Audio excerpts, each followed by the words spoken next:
Welcome back to Learning with a Difference, news headlines in English for 5th of April.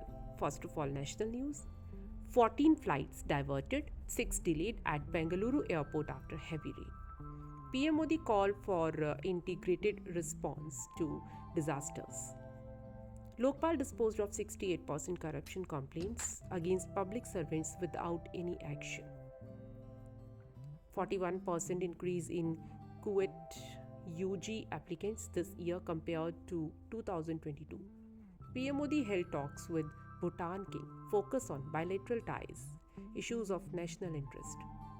Invented names will not alter reality in Arunachal Pradesh, India. Rajasthan doctors called off stir against right to health bill after pact with government.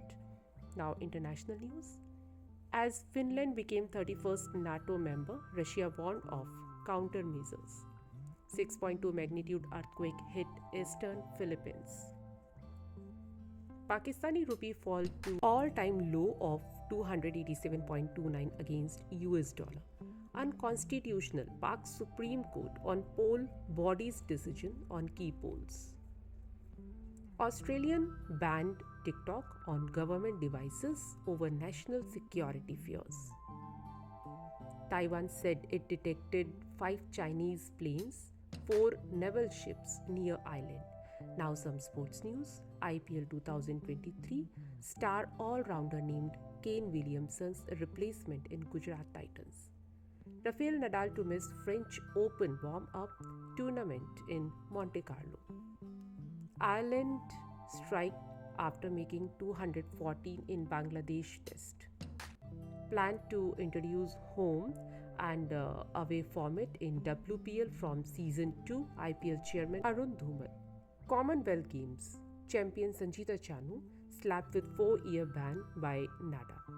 Now news related to business. Number of person days generated under rural job scheme falls in January to February. PhonePe launch e-commerce application PIN code on Open Network.